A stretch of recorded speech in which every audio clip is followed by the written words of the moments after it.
No, that would be nice. I've been sick for the last 3 weeks. So Oh, no, then stick I've got someplace else. immunity. No, I think I'm better. Immunity is set. Yes.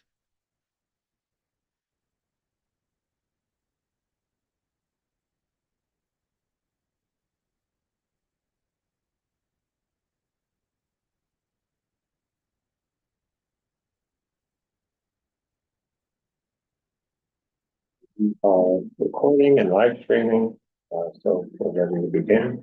I will begin, thank you. Welcome to the December 16th, 2024 meeting of the Housing and Homelessness Committee. My name is Rich Mintz and I am the chair of the committee. Tonight we are joined by Community Coordinator Brian Lafferty, and this meeting is called to order at 6:34 p.m. Before we proceed, I just want to mention that we are going to defer the item on shelter stays to the next meeting. And so if anyone came specifically to address that, I wanted to let you know at the top of the meeting.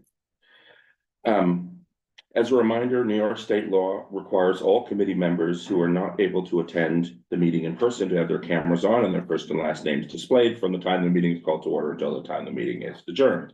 Members of the public, you can raise any questions or comments that you have through the Q&A feature of Zoom.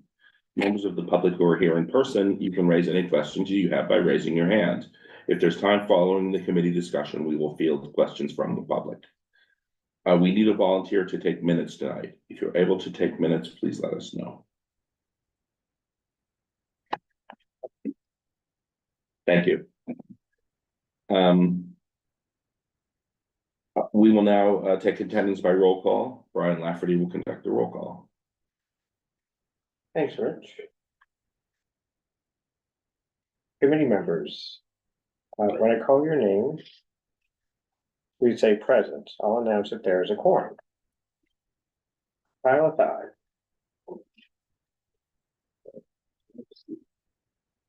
Here. Eric Goldberg. Present. Thank you. Nad Kalani. She was doing this virtually, but I don't see her. Katie Landon. Present. Thank you. Sandra Leftoff. Here. Thank you. Alec Militek. Present. Thank you. Rich Mintz. Present. Thank you. Livia Shrednick. Present. Thank you. James Fear. Present. Thank you. Jerry Weinstein. Present. Thank you. With 8 of 10 present, you have a quorum. Very good. Thank you. Thank you, everyone. The agenda for tonight's meeting was distributed ahead of time by the board office and is reflected on the screen before you. I am going to propose that we make a couple of changes. One is I'd like to defer the discussion of shelter stay time limits to the next meeting. I would like to have our good cause and affordability conversation in one chunk at the beginning of the meeting, so that we can have our presentation on good cause eviction and then discussion. If there's no objection to that, I would ask that the committee members, well, if there is an objection, I would ask that the committee members raise their hands. You have an objection? Yeah, I just want to say that I think that my resolution is kind of timely. Yeah.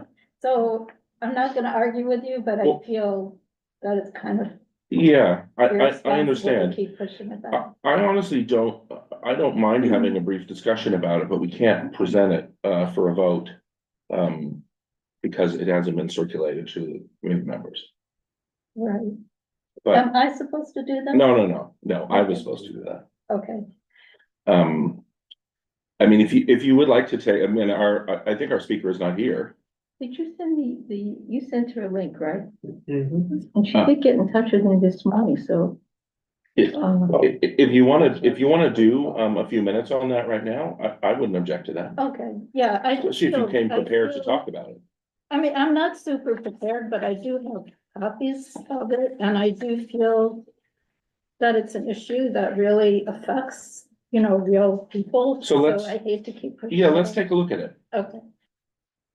It is on the agenda, so if we decide we are comfortable voting on it today, we can. okay, all right. Anyone reach out to the speaker? Is it speaking on you? I do not see them yet. I think with the speaker coming at 6:45. Yeah, 6:45. It's not 6:45 yet. Wait. Oh, That's all right. No. Is there, you have? You have an extra? That's. here, I've seen it, so I can give it to you. Sorry about that. Okay. Okay, so this is a resolution urging enactment of Intro 210, which has been laid over in the Committee on General Welfare of the City Council to prohibit any New York City agency from imposing length of shelter stay restrictions in a shelter of any type. Mhm. So the history of this is that Mayor Adams ordered in September and October of 2023 30-day shelter limits for adult asylum seekers and 60-day shelter stay limits for migrant families with children, which means at the end of the 30 and 60-day period, even if they haven't found a home, they have to reapply to be in a shelter and may not be able to stay in the shelter that they are in. Does that mean they have to move out and reapply from outside? They probably do. Okay. Yeah. I know that adults have to. I don't know how they administratively handle that Okay, with families. all right. So there are 22 city council members who are co-sponsoring this intro, but our city council members Keith Powers and Julie Menon have not. So the resolution is to urge council member Keith Powers and Julie Menon and Manhattan Borough President Mark Levine to join council member Carlina Rivera, the 20 other city council members, and public advocate Giovanni Williams in sponsoring this city council intro 210. So it's really directed at our people. So what I'm saying is that these shelter limits constitute illegal discrimination in the administration of shelter services to homeless individuals and families. So because of their national origin, they are not treated in the shelters the way other individuals are, which I don't think is legal. There is a right to shelter jurisdiction. So the city must provide a shelter bed to anyone who seeks one. And then these shelter limits impose additional instability on indigent individuals and families that have relocated to a new country, often following traumatic experience. These shelter limits have been observed to result in homeless individuals sleeping in streets, subways, and unhealthy and unsafe locations. They interfere with children's public school education and disrupt the schools that they attend. They interfere with the ability of migrant individuals and families to obtain appropriate immigration status because they, kind of lose track of mail that's coming to them and important meetings and dates. They interfere with the ability of migrant individuals to obtain work authorization. They interfere with the ability of migrant individuals to obtain and maintain employment. And the administration of these arbitrary discharges from and reapplications for and relocation to other shelters creates administrative and cost inefficiency. So it's like who benefits? I mean, it has been associated with a reduction in the shelter population, but it's not the way to do it. So what I say is, be it further resolved that the city will provide services to connect new arrivals in shelters to effective immigration legal help, employment-related services, and intensive case management to help individuals and families obtain legal status, employment, and stable housing. And that people wouldn't be moved until they're on their feet. I mean, it's a very well-researched and thoughtful approach to the problem. Does anyone have any comments? I have some questions. Yes, As it is currently going forward, unless we reverse this, I'm very curious about the adjudication process, because I can imagine anyone who is simply undocumented or hasn't been naturalized being swept up. I can imagine people being turned away on the basis of being profiled. So I'm even wondering if the scope could be bigger, or I'm asking you about like how they're determining, separating out a migrant from. any person who is in New York City, who is homeless, has a right to. Oh, I understand that, but I'm saying with what Adams wants to do, what is their goal to do this without broadening it? And it being a matter of both profiling and sweeping up anyone who is going through the process to be documented. I think, we should probably keep this resolution on the narrow topic of, the 60-day limit. Are you saying you want to do, more investigation? Sorry, I'll turn around. Well, I don't want to derail this, so No. if I was kind of ask an expert. Well, but So I'm I'm happy to do research, but not to derail this. I'm asking you, do you think we should consider the topic of, you know, how to, protect homeless individuals from being targeted, under, Sure. I mean, you're Yeah, making it even more taboo, stigmatized and suspect. yeah, I think that's another issue. I would like to, yeah, I would definitely Yes. like to look at that Okay. too, but Fine. I don't think that we have the- to with this resolution. I would just like to note, Dana, that we see that you're here and we're gonna put you on, video in just a couple of minutes. Thank you for coming. Did you have another Yeah, I have comment? a quick question. Yes, Do we know why, council member Powers, Menon, and Borough President Levine have not sponsored the bill? no, I Okay. actually contacted Powers' office Okay, and asked them, and they said they would get back to me, but they never did. interesting.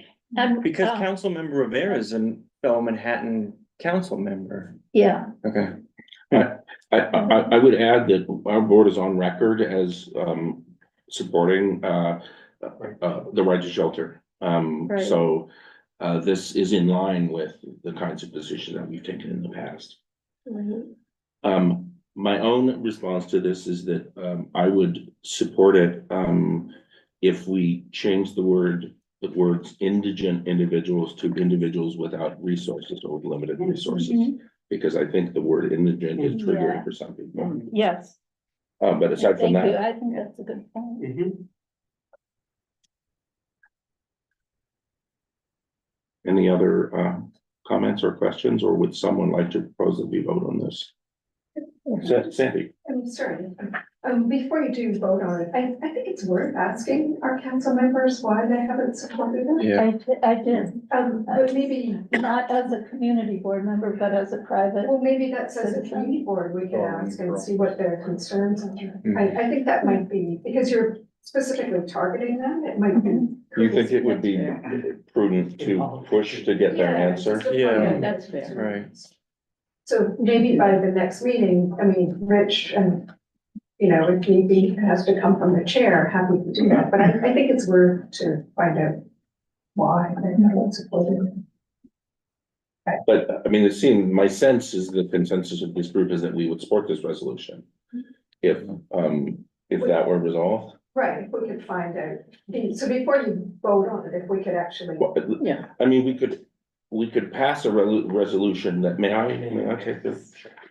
Without naming names. without naming It'd be names. substantially Yeah. the same thing, and then we Possibly, make the very same calls. yeah, that's possible too.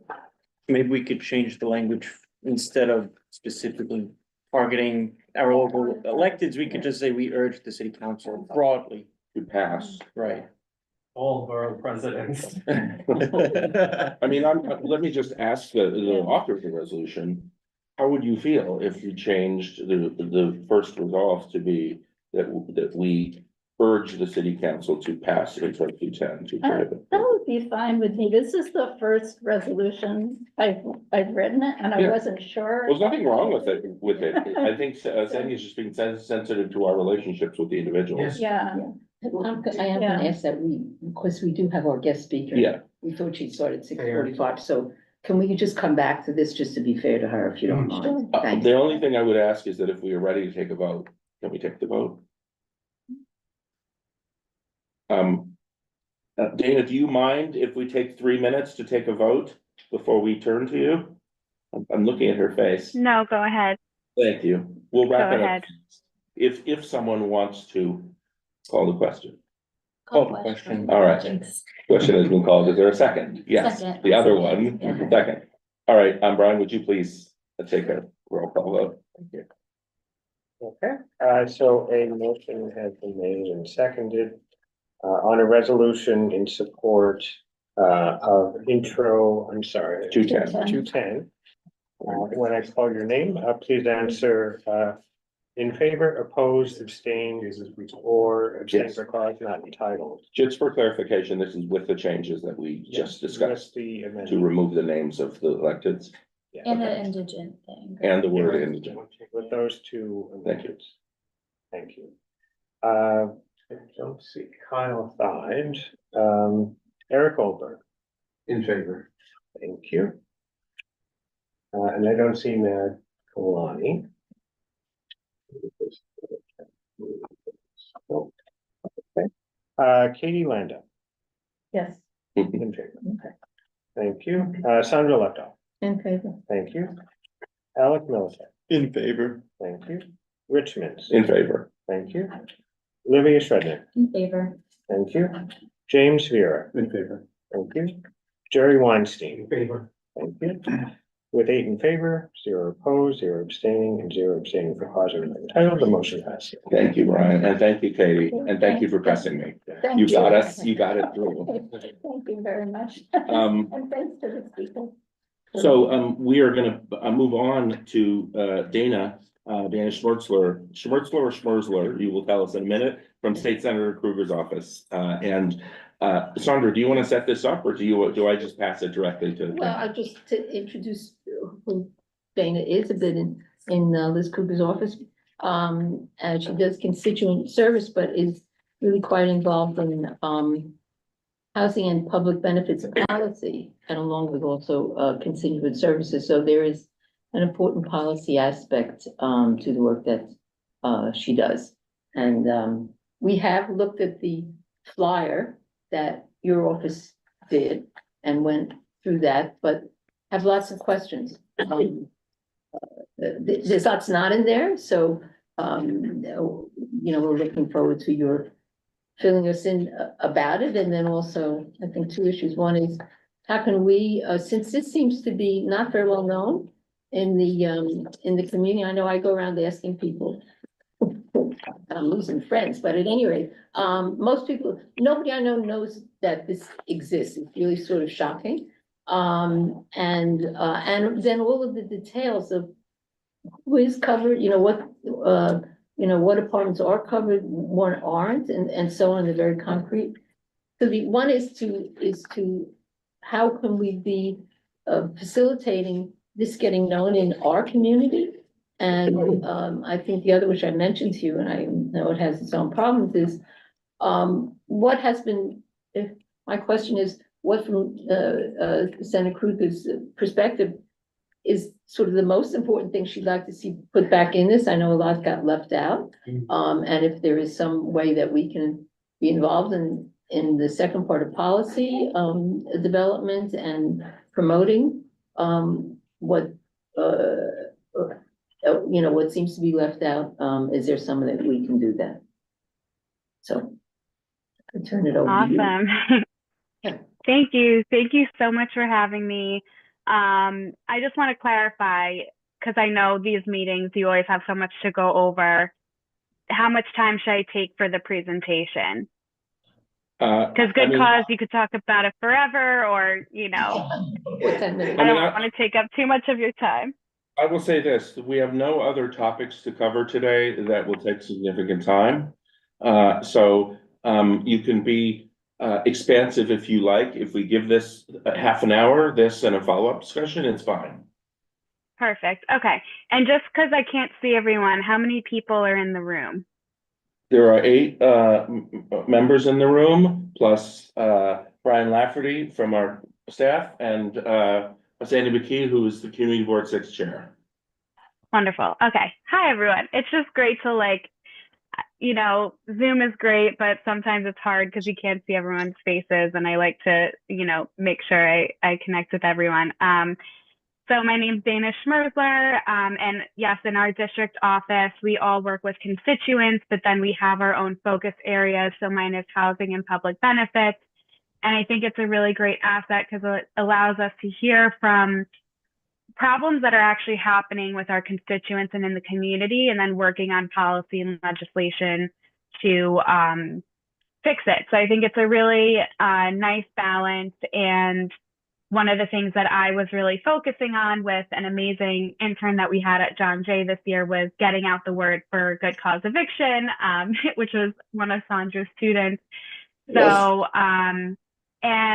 one of the reasons why we put out this newsletter is exactly what Sandra said. There's not a lot of movement, and the word is not spreading to market rate tenants and people who are not in the housing world about this law. And we really want people to not only know about it, but know how to advocate for themselves.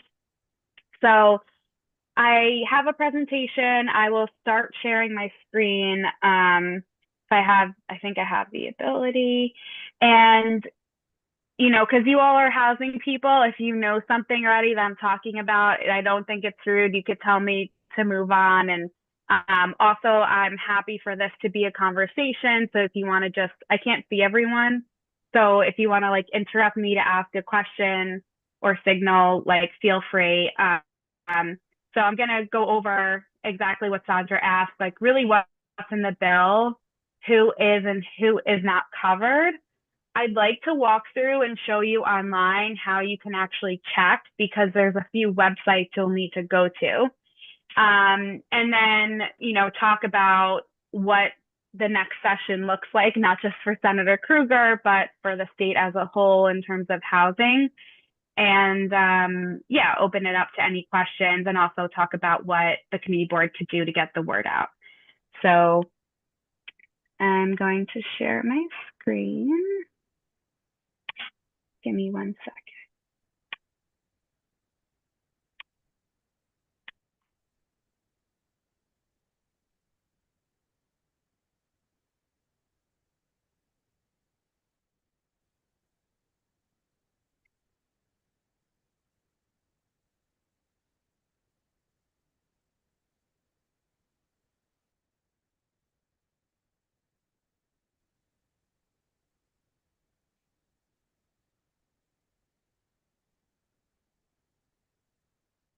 Okay, communication.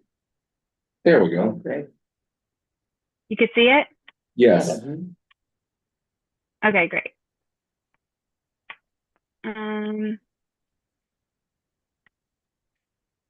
Okay, so just a little overview, which many of you might know already, but New York for many years has been in a housing affordability crisis. And I think, 10, even maybe 6 years ago, it's not something most people talked about. And now it is the main topic in government and among advocates, and it is a serious issue.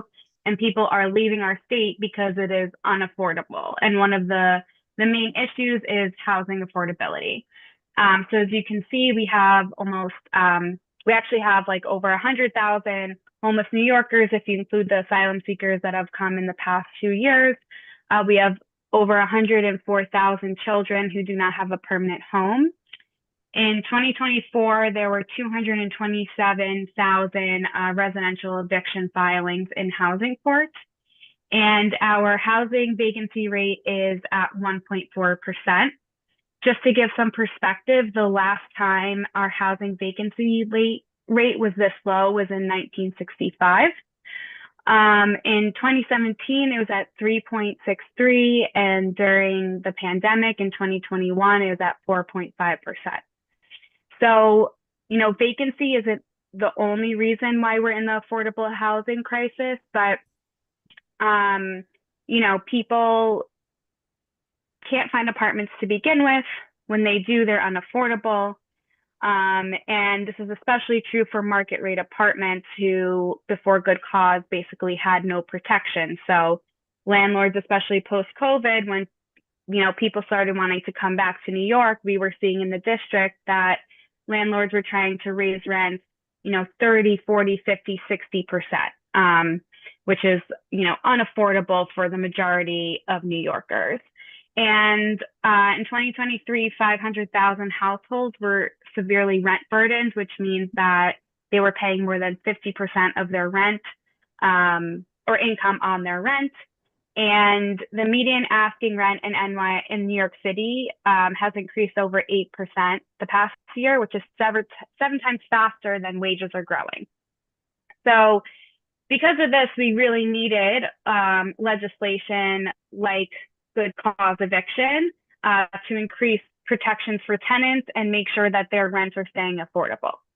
So prior to good cause, if you were market rate, when a lease expired, landlords could just simply choose not to renew it. They didn't need a reason, and they could raise the rent as high as they want.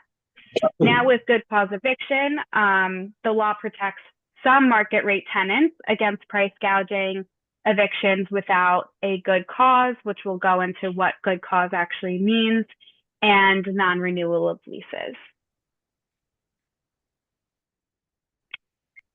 Hold on. So on the left, you have what the actual bill was, written by Senator Salazar and Assemblymember Hunter. And then on the right, you have what was passed and enacted on April 20th, 2024. These are the three main differences. The original bill set the reasonable rent increase to 3% or 150% of the consumer price index. It was really focused on affordable increases for tenants. The second is that it would have covered 1.6 million renters, which is like half of the state's renters, and a lot of the other half already covered by rent stabilization, public housing, and other, you know, rent protection and affordability programs. And landlords with less than 4 units would have been exempt. So this would have protected small landlords. If you had a house, you know, or a 3-story building where you lived in, you should really have more agency over who is in your building compared to, you know, we represent the Upper East Side. We have buildings with 100 apartments. And those kind of buildings, you know, do not need to be exempt from this law. So the law that was actually enacted, the reasonable rent increase is either 10% or the consumer price index plus 5%, whichever is lower. So this year, the consumer price index was 3.82, meaning that the reasonable rent increase set for this year is 8.82%, which for many of us is still way too high of an increase, and some people can, you know, may consider that unaffordable, but it's still a big cap over the 20, 30, 50% increases that we saw. Because of all of the exceptions in this law, which we'll get to, it covers hundreds of thousands of renters under 1 million, and it exempts landlords who own 10 units or less. Any questions so far?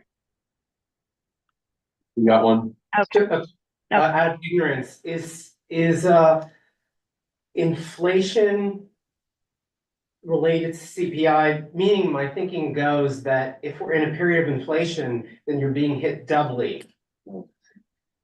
Yeah, so in a period of inflation, that's sanctioning an ever increasing. Like, does inflation affect the consumer price index? Is the question. Yeah. I will get back to you on that. That's a good question. CPI is inflation. So you're being Yeah. doubly hit. Why When things are doubly hit? bad, they're sanctioning. Protecting the When the land. CPI is higher, they're allowing a higher increase. Right, because they're Yeah. saying the real, but the real increase is you're netting out the real increase in If prices. wages keep pace. Well, I'm saying, I mean, the Yeah, concept yeah. of inflation is that Yeah. everything is going up, so if you didn't include a CPI, then it's a real reduction in rent. So just as an extreme example, if inflation was 1,000,000% and you didn't take inflation into account, then your rent, your real take home would be going down a lot if you're a building owner. So they include inflation, so the real rent is, what they're saying is the real increase in Oh, rent is I get it, it 5%. concerns me, that's why I asked, it's a very pro. I think the bigger concern here is that it can 10%, even if the CPI is Yeah. 12 and then plus 5 is 17, 10% will always be the max, The cap. Yeah. right? Hmm. Also, is this only for, extending your lease? Does it have anything to do with new leases? Or do you start at ground zero? So when you start at ground zero, if it's a market rate apartment, the landlord can set whatever rent they choose. Okay. So this really comes into play for renewal leases. So it doesn't change necessarily like what the market rate is now for available apartments.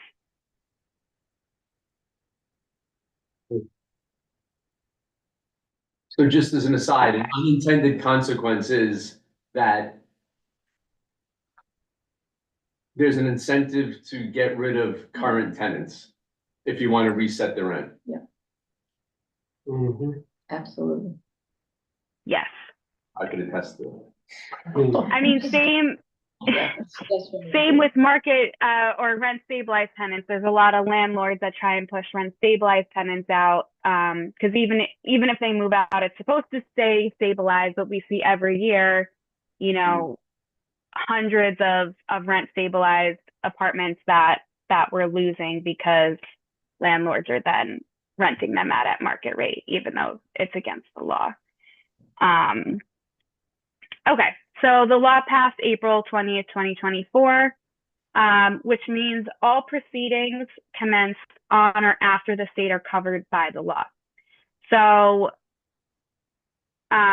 if you were in housing court for eviction, say you were market rate and you didn't want to move out and your landlord took you to housing court to evict you before April 20th, you were not covered under this law. If your lease renewed before April 20th, 2024, that specific renewal is not covered under this law, but your subsequent renewals will be covered under the law. The law will be repealed June 15th, 2034. So the Senate Assembly and Governor would have to pass this law again. And landlords are also required to notify tenants if they are not covered by the law. And you'll see here listed four different times when landlords will have to let their tenants know, and they also have to let them know really specific things. So they have to tell them if they are subject to good cause and why, or if they are exempt. If the apartment is subject to good cause but the landlord is trying to raise the rent above the reasonable rent increase, they have to give justification for that, which will go into more detail, but there are instances when the landlord can raise it above, for example, this year, the 8.82%. And they also have to, if you are exempt from good cause because the landlord's a small landlord, they have to inform you of other buildings that they own and provide the addresses.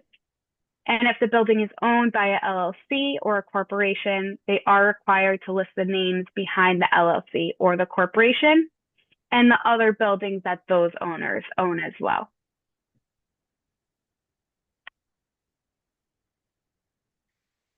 Okay, so who is covered? There is a ton of criteria that you as a tenant have to fit into in order to be covered. So everything that I go over, everything that has like a little box, you have to check off every single one in order to be covered by this law.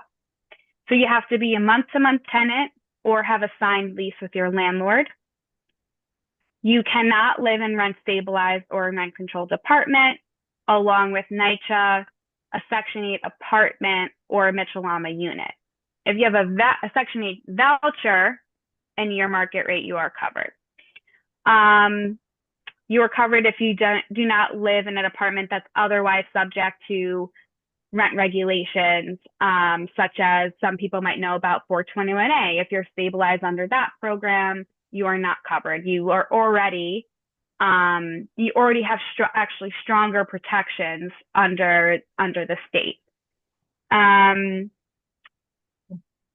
So you also, if you live in a co-op or condo unit, you're not covered. If you live in senior housing, if you live in a senior home, manufactured home, hotel, dormitory, or religious facility, if your landlord owns more than 10 units and does not fall under the small landlord exemption, you would be covered. This is key, and this is not exactly worded correctly, but your building was built on or before January 1st, 2009, you are not covered under the law.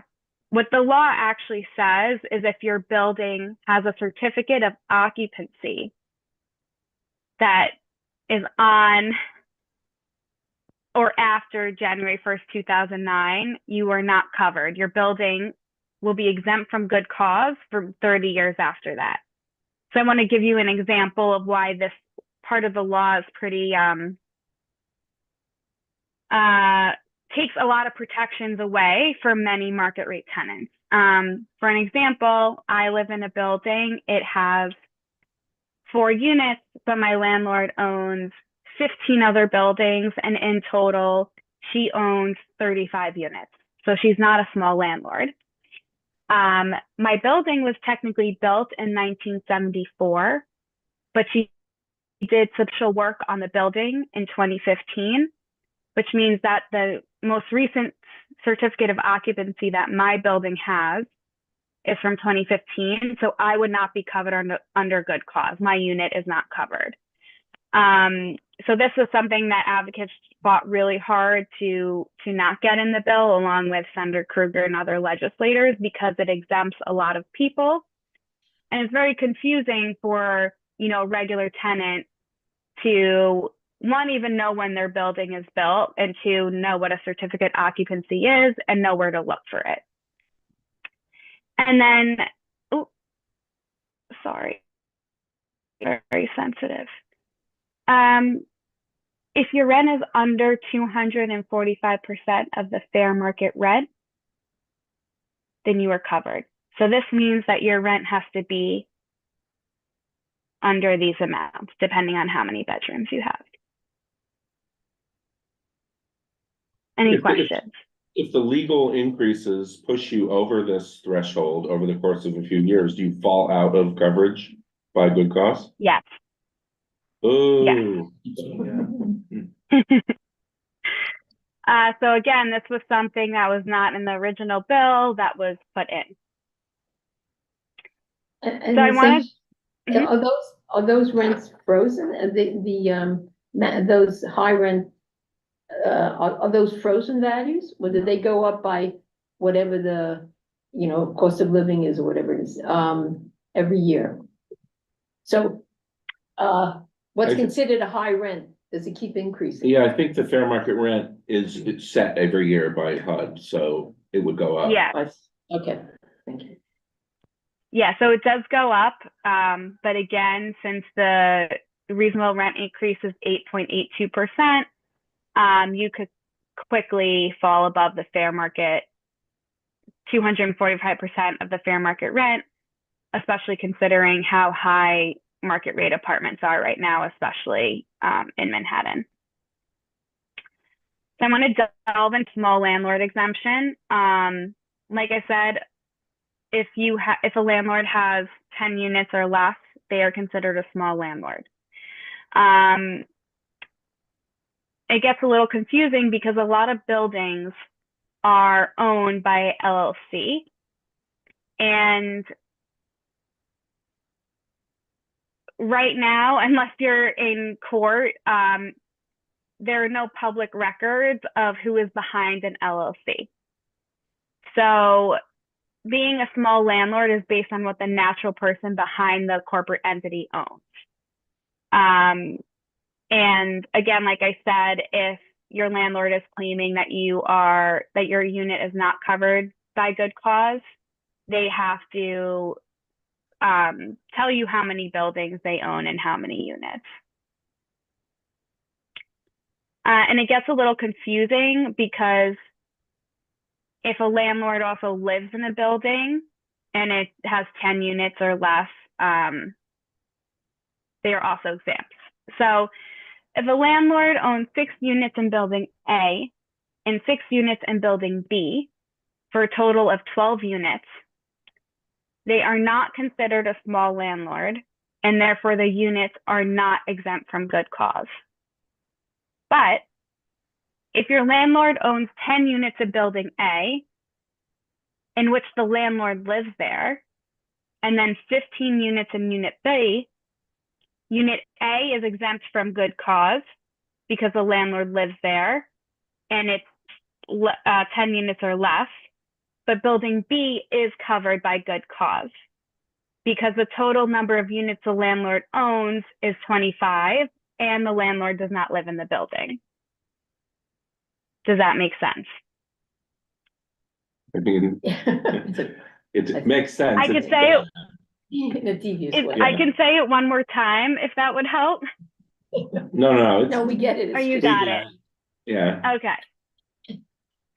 One other question, I get the LLCs, does the state require that anybody who is so-called a landlord has to register all the ownerships that they have, or is it up to the person who's involved in protesting something to discover it? Is there an obligation by the state, a law by the state that says you have to list everything you own as the landlord and be specific? So the landlord has to list it in 2 scenarios. One, if they're renewing your lease or taking you to court, or choosing not to renew your lease, and they're using the small landlord exemption, they have to tell you how many buildings they own and which buildings. The second time they have to give that information is if they use that reason and a tenant believes that they are not a small landlord and they end up going to housing court, the landlord has to prove that they are a small landlord and give that information to the judge and show that information in court.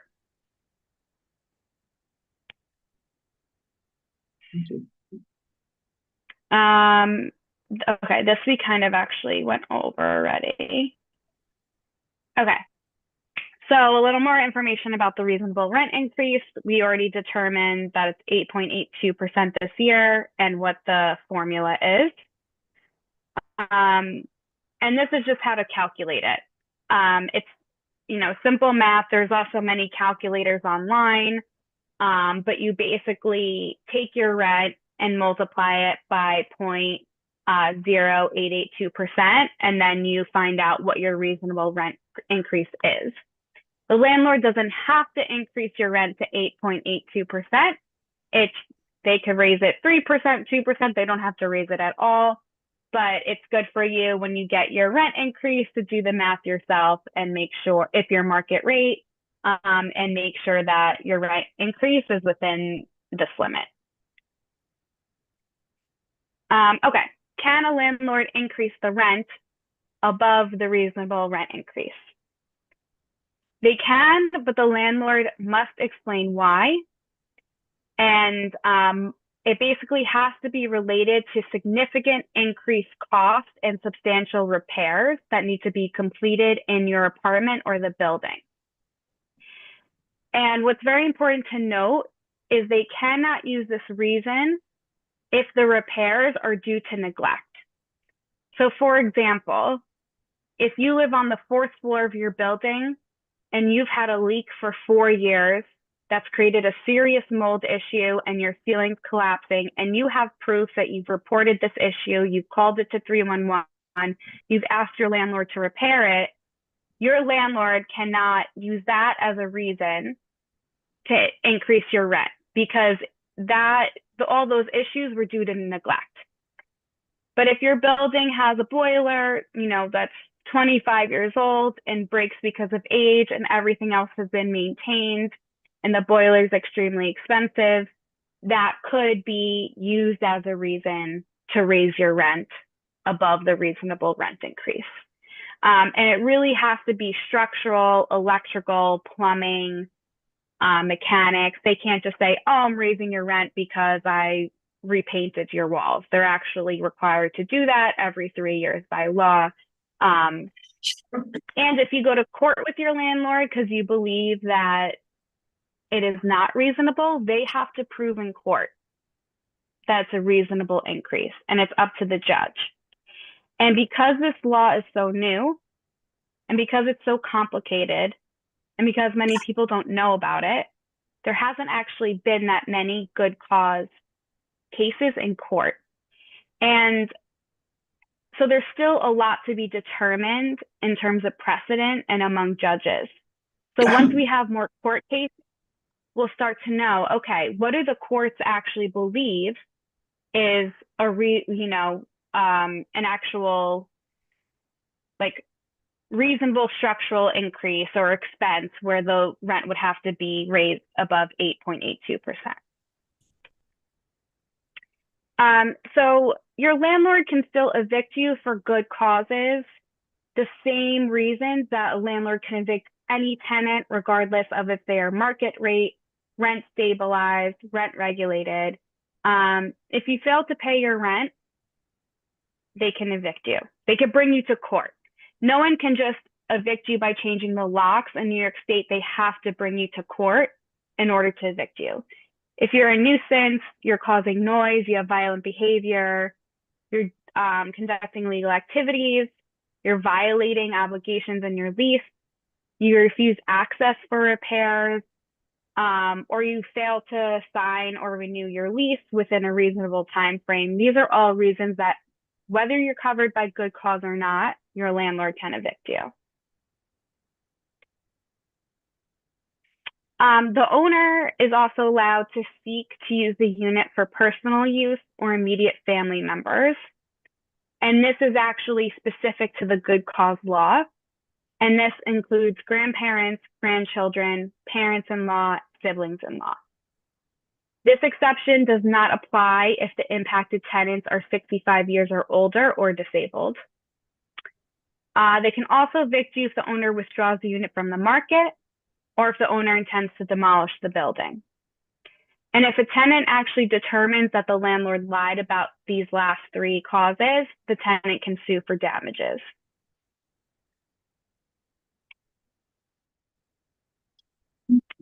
Okay. So this is kind of actually what I want to show you on my computer screen how to do. But after you go through that checklist that we went through in the beginning, if you believe you're covered by good cause, these are next steps you could take to really check your bases. So you first have to go online and check for your building certificate of occupancy. You also then have to go on a website, which is called ACRIS, which has like your building's mortgages and deeds and a regulatory agreement, and see who is actually on the mortgage.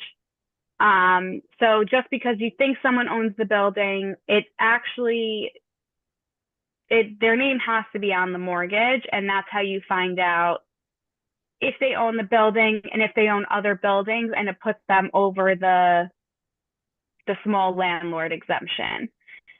Okay, and I explained it in this. You go on ACRIS, and you check the deeds and mortgages to see who owns the building.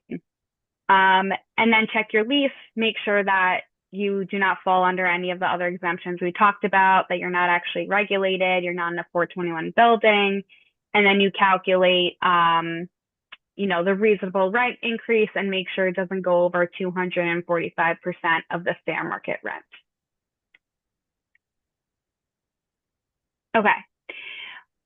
Do you think it'd be helpful for me to show you the websites where you could check the deeds and the certificate of occupancy? You want to see it? Yes, Yeah. and also, is there some way we could get the data that you're presenting, like for the use of our community board? Because it's so much data. I mean, so much information. I could definitely share my slides That with would be you. terrific. Okay. I'm just gonna.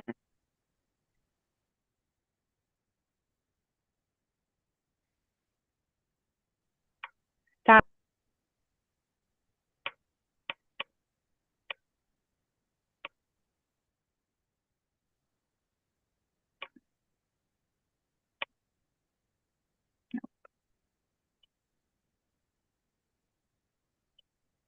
Okay.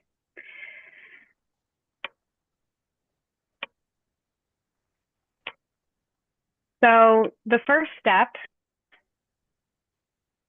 is to go to the website,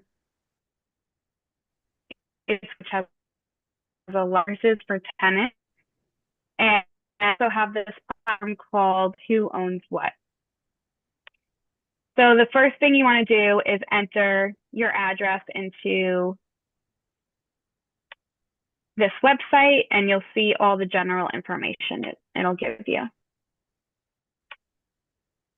Okay. Is my screen big enough? Yeah, Yes. Maybe that's better. and is this So just an overlay over the DOB website? What do you mean an overlay?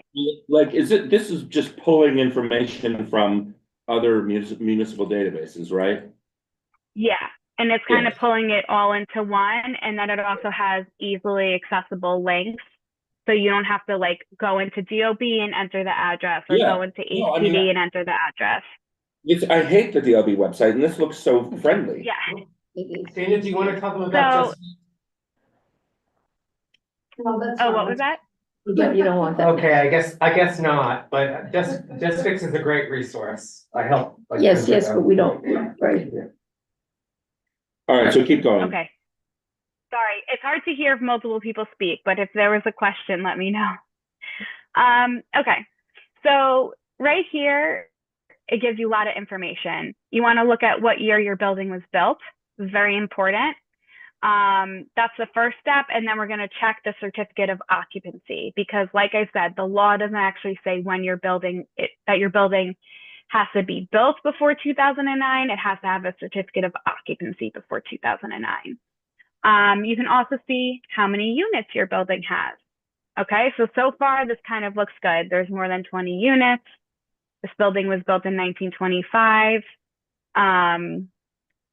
Also, if you're interested in like tracking buildings that lose rent stabilization units, this is like a really good thing to see.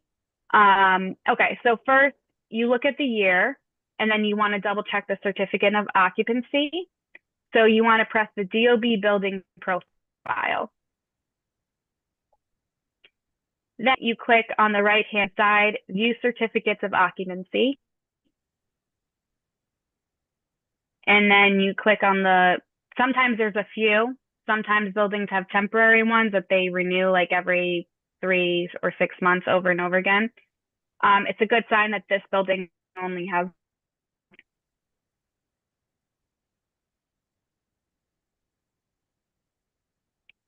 DOB is very slow if you've never been on it before.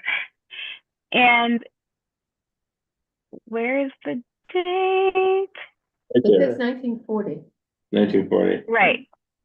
I looked at this earlier. Why can't I? Okay, right here. So the last C of O was in 1940. This 20 units. And then the other thing you want to check is to see who the actual owner is. So then you click on view documents in ACRIS. Also just a note. So here it'll say who's the landlord of the building. This is everyone that's registered on the building between different documents. It doesn't actually mean all these people are on the mortgage, which is what's most important. And you can also go to portfolio here. Mhm. And you can see all the buildings that the different people, the different building managers and potential owners are, documented for other buildings. So it's really helpful. Like if you live in a building with 3 units, this is super helpful. So you could say, okay, like, does my landlord own more buildings? Am I actually covered under good cause or not? So we're going to go back to overview. We're going to view documents on ACRIS. And the document type here is where in this area you find the mortgage. So this one, it looks like it's the most recent mortgage, and you want to click IMG.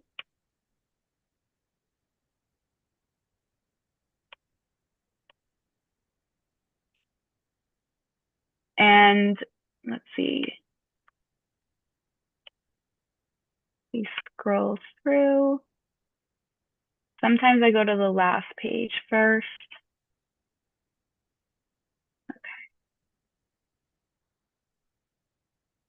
Okay. So this one you see here, the person that signed is the LLC. And this is a good example of, then the tenant has to do more work. So if I lived in this building, what I would do then is go back to who owns what, look at the portfolio, and see what other buildings are registered under that LLC, and then look at each mortgage for each building. And if there's like 10, buildings with this LLC, you could kind of infer that your landlord's probably not a small landlord.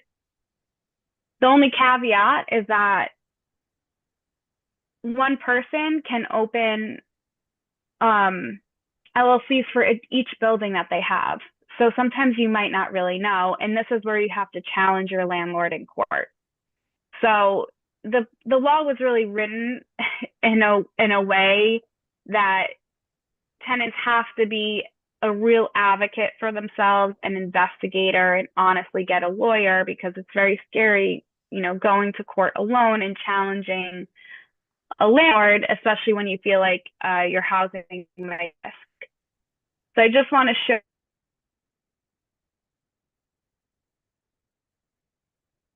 show you where you'd actually be see the landlord. Why don't will anybody in the city government or state government be teaching tenants how to do this stuff? Because just watching you, it's overwhelming. So was there any plan to be educational sources for tenants? Some system available. Yeah. So a lot of like the Manhattan and Brooklyn, a lot of the supporters of the Good Cause Law, right when it passed, had lawyers, like especially from legal aid, and different groups do presentations for their constituents. We did the newsletter, and a lot of the housing advocates are organizing their tenant associations and members and teaching them how to do these things. Okay, so this is a new building. It was built in 1990. Let's just see, we looked at this certificate of occupancy. It's from 1990. There's 10 units, but this person has a portfolio with many buildings. Let's go to S. I also just realized I'm way over a half an hour, so I'm very, very sorry. This is an interesting thing. And you go to the okay. So you go to the mortgage, this 372 pages, but I looked it up in advance. So we're going to go to page 68, and you can see it is signed by Stephen Croman. Now, this is actually a landlord that I know very well. Some landlords, like they own a lot of buildings. So I know that Steve Croman owns dozens of buildings, this tenant would be covered under good cause as long as their rental amount is under the fair market value and they're not stabilized and etc. Okay, it's about researching that.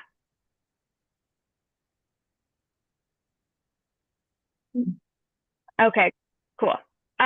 So in terms of educating the community, I think it'd be great if you guys presented about good cause at your monthly meeting.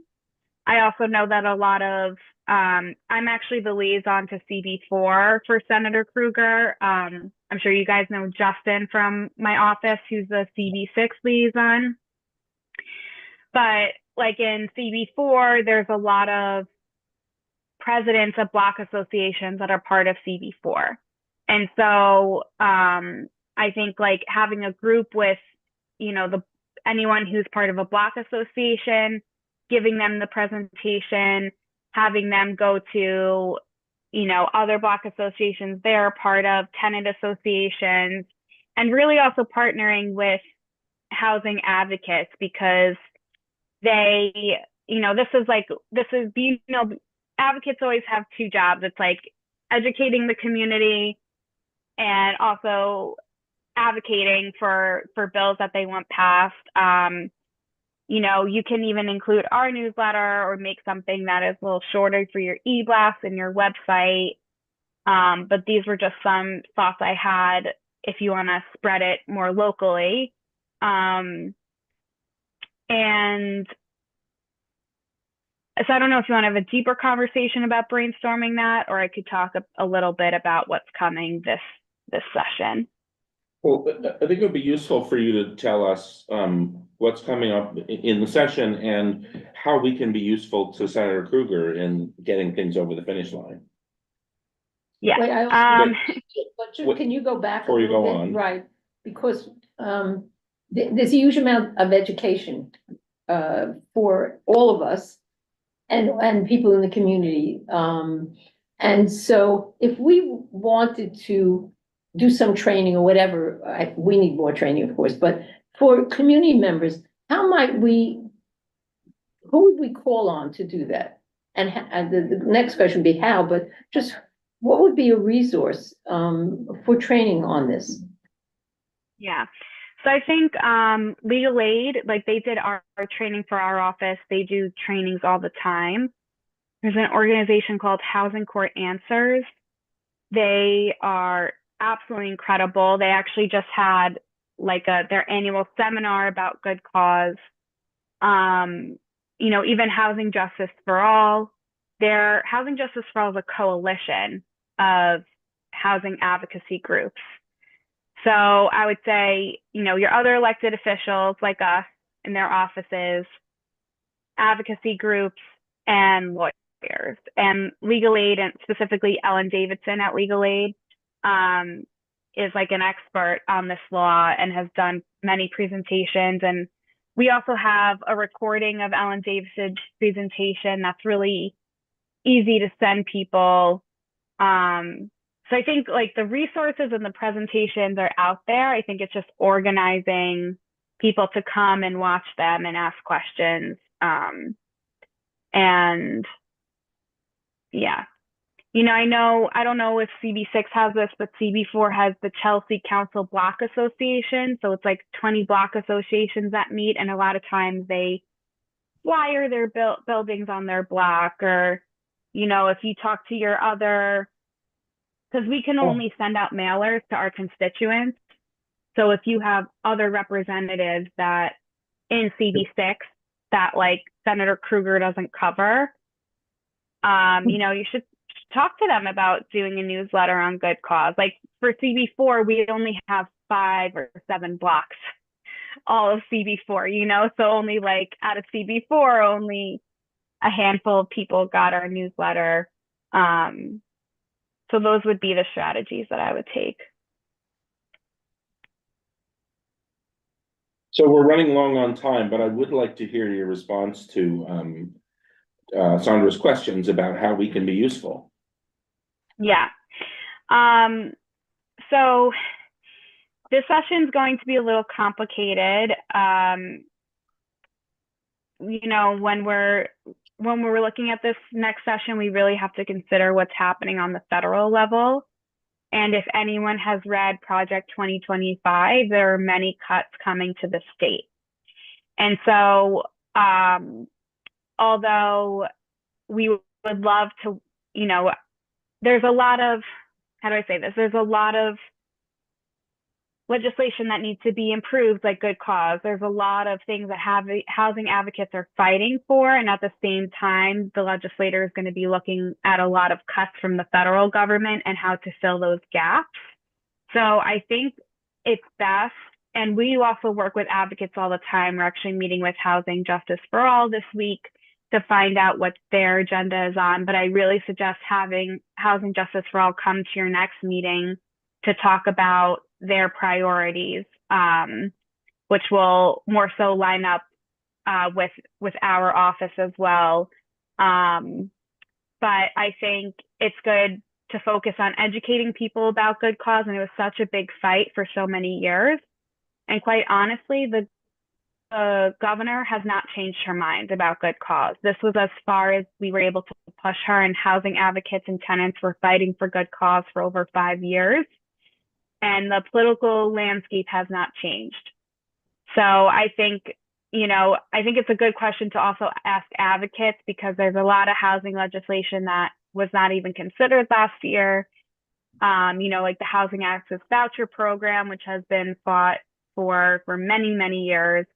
That's also supported by Senator Krueger. So there's going to be a lot going into the session.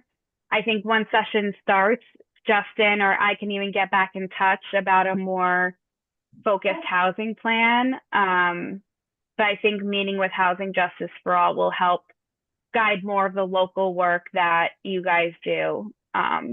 Because also Senator Krueger is the chair of the Finance Committee, so she also has to consider everything that's coming from the conference along with her own bills. And although good cause eviction actually did not have a fiscal tie to it, it was tied into the budget.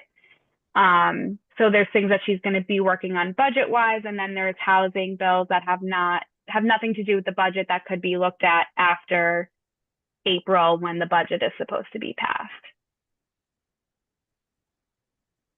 Well, Sandra, is there anything else you want to ask? No, I'm swimming in data Yeah. right now. I have one quick question. The issue about condos and co-ops not being covered, which means I buy a condo and I want to rent it out. I'm not covered. Nobody can stop me for what I want to charge. Is that right? That's Because that's correct. terrible, right? That's an awful situation in terms of people buying up apartments merely to turn them, rent them out for a lot of money. And that's unfortunate. If I understand. I didn't go through this, and it's because there was a decision made in the appellate court. So actually, and because we're in Manhattan, renters and co-ops and condos are not covered under this law, but actually renters and co-ops and condos in Brooklyn and Queens are covered. So we don't have time to get into those logistics, but Yeah. What was that? Because a judge ruled in a case that covered them? Yes. So in Manhattan, you are not covered. And in the other boroughs, I think also in Staten Island, you are actually covered under good cause.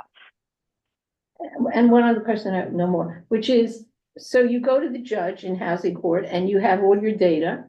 Is that you've done all the research?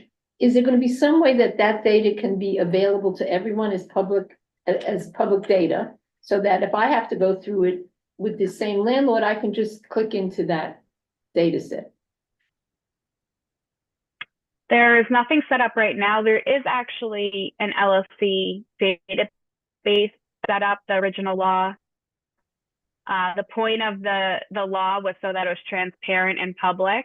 It will not be public, but it can be used in court.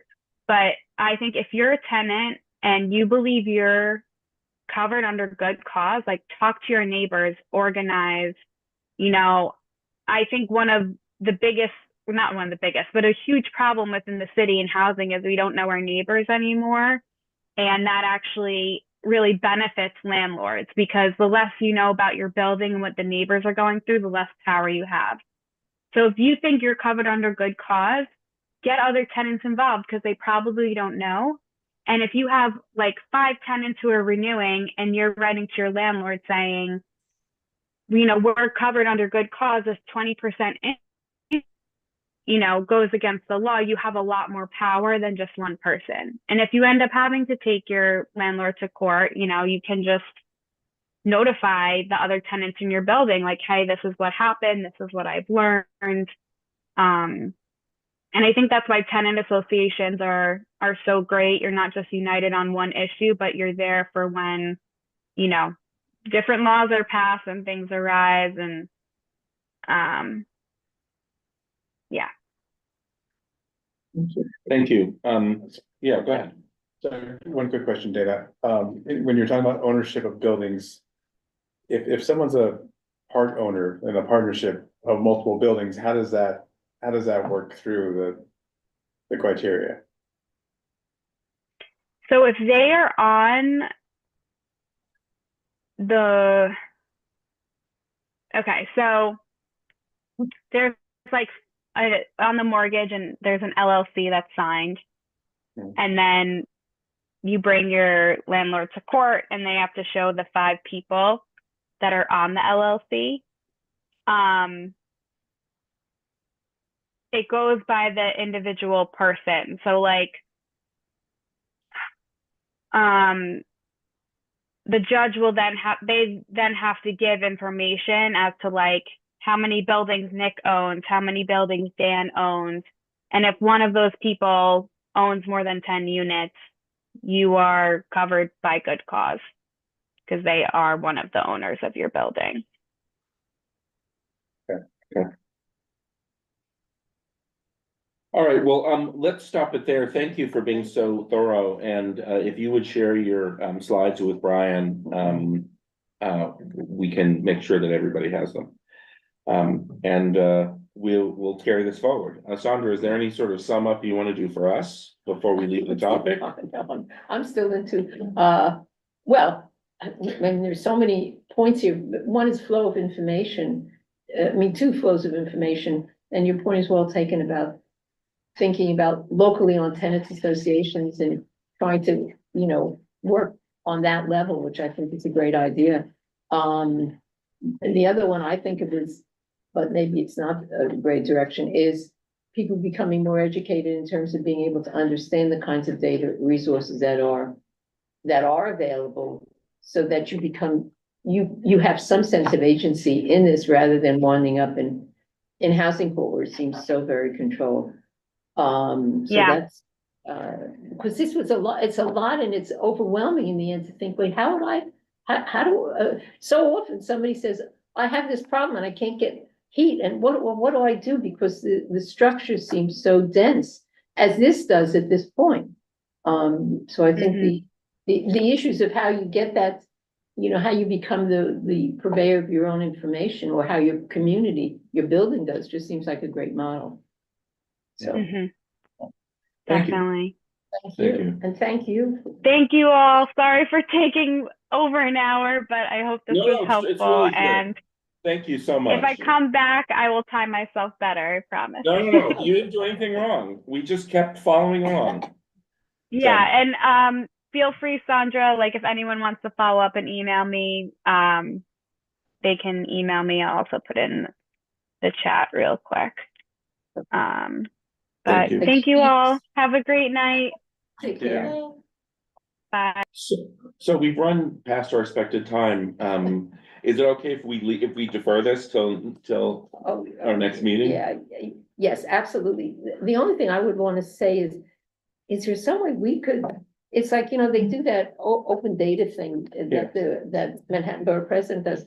But what about if we could get something specifically on figuring out how you look at all these resources you gave us in ways that we could do as a committee, learn about? Is that possible to do that? I could ask to get somebody from Jeff Spix down here. Well, that's one, right? That's fine there. And that would be, whatever would be the beginning resource of that you know, what we're looking at and whichever direction we want to go in. Do we want to, she was talking about just how do you find out about your landlord? Just for that, that's an overwhelming question, Yeah, right? And so, so you could start with there, of how do I get into that would be great. Everything is digital these days. I wish we would just take the opportunity and rewrite the leases. And say you may be eligible for good cause eviction, check here. And Just Fix is a resource if you have any problems, whether before lodging a complaint. I think we should start at the inception point of somebody getting a lease. Well, let's put a pin in the subject until the next meeting. Is that okay? The only other thing I want to do is let you all know that I have asked Sandra to be vice chair to focus on the subject of affordability, as you could probably guess. And I've asked Alec to be vice chair to focus on the subject of increasing housing supply.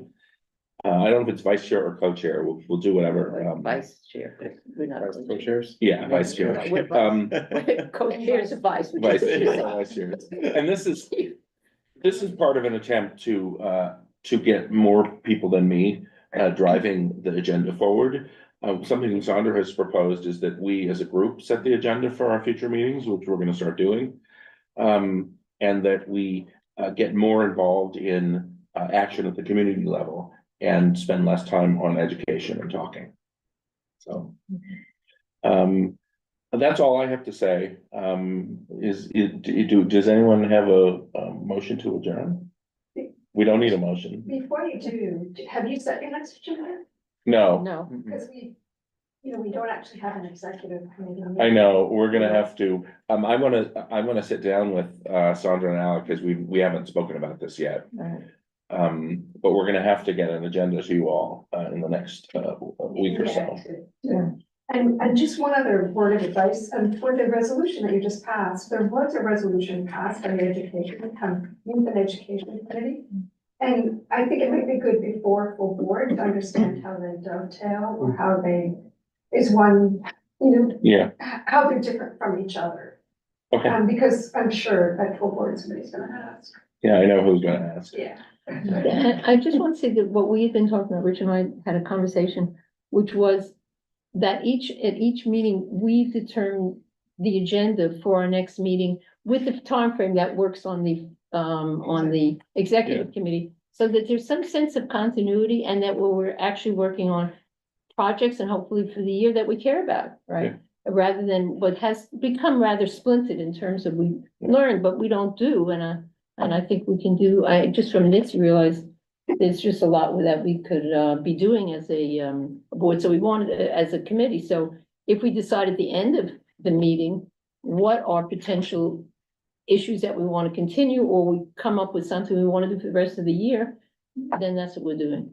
Yeah. So that was, that's it. Okay. I'm done. All right, so I think that's it. And would anyone like to adjourn? Yes, I adjourn. I adjourn. Thank you all for coming. Thank you. Good night, everyone. Bye, get home safe. One thing that she didn't pick up because I think time Yeah. was the